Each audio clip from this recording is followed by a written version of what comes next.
AI প্রযুক্তি দিয়ে আমরা ভিডিও বা ছবি তৈরি করতে পারবো কিনা। তো আমরা এক্ষেত্রে উত্তর দেওয়ার পূর্বেই আমরা বলতে চাই যে বর্তমান ডিজিটাল ছবি বানানো যাবে কিনা এই বিষয়ে যে মতবিরোধ, সেই মতবিরোধটাই প্রযোজ্য হয় এআই দিয়ে ছবি বা ভিডিও বানানোর ক্ষেত্রে। যেমন বিশ্ববিখ্যাত বিদ্যাপীঠ দারুল উলুম দেওবন্দ এবং বান্নুরি টাউন সহ পৃথিবীর কিছু অংশ ওলামায়ে কেরাম ওনারা বলে থাকেন যে ডিজিটাল বা প্রিন্টেড ছবি উভয়টি অবৈধ, নাজায়েজ, এটি করা ঠিক নয়।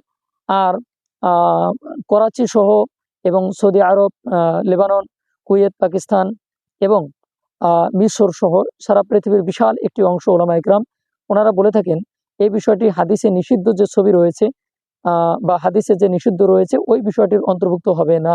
অর্থাৎ ডিজিটাল ছবি এবং প্রিন্টেড ছবি উভয়টি এটি সেটার অন্তর্ভুক্ত হবে না, এটা বলে থাকেন। তো এই একই ইখতিলাফ বা মতবিরোধটা এআই ছবির ক্ষেত্রেও হবে। অর্থাৎ এআই ছবি দিয়ে ভিডিও বানানো যাবে না। এক্ষেত্রে দারুল উলুম দেওবন্দ এবং বান্নুরি টাউন সহ অসংখ্য প্রতিষ্ঠান বলেছে।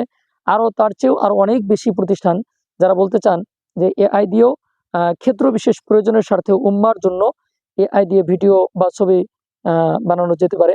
তবে এদিকে লক্ষ্য করতে হবে কয়েকটি জিনিস। সেটি হচ্ছে, এক নাম্বার যে বিষয়টা লক্ষ্য রাখতে হবে, এটি যে এআই দিয়ে ছবি বানানো, এআই দিয়ে ভিডিও বানানো, সেটি কিন্তু উল্লেখ করতে হবে। আরেকটি বিষয় হচ্ছে যে এখানে নারীদের অঙ্গভঙ্গি, অঙ্গ প্রত্যঙ্গ প্রস্ফুটিত করা যাবে না এবং নারীদের কণ্ঠ উল্লেখ করা যাবে না এবং নারীদের সতর বা বেপরদাভাবে নারীকে প্রদর্শন করা যাবে না এবং পুরুষ মানুষের সতর প্রদর্শন করা যাবে না এবং এখানে অনইসলামিক বা অবৈধ কোনো জিনিস সেখানে ঢুকানো যাবে না বা দেখানো যাবে না। যদি করা হয় তাহলে সেক্ষেত্রে পরিষ্কারভাবে হারাম হবে। আরেকটা কথা মনে রাখতে হবে, যারা এটিকে বৈধ বলে, জায়েজ বলে, তারাও কিন্তু বারবার বলেছেন যে বিনা কারণে, বিনা প্রয়োজনে এই বিষয়টি উৎসাহিত করা যাবে না। অর্থাৎ অপ্রয়োজনে অনুৎসাহিত করতে হবে। আর প্রয়োজনের ক্ষেত্রে সেক্ষেত্রে এটা করা যেতে পারে। আল্লাহ তাআলা আমাদের সবাইকে বুঝার এবং আমল করার জন্য তৌফিক দান করেন। ওয়া আখিরু দাওয়ানা আনিল হামদুলিল্লাহি রাব্বিল আলামিন। আসসালামু আলাইকুম ওয়া রাহমাতুল্লাহি ওয়া বারাকাতুহু।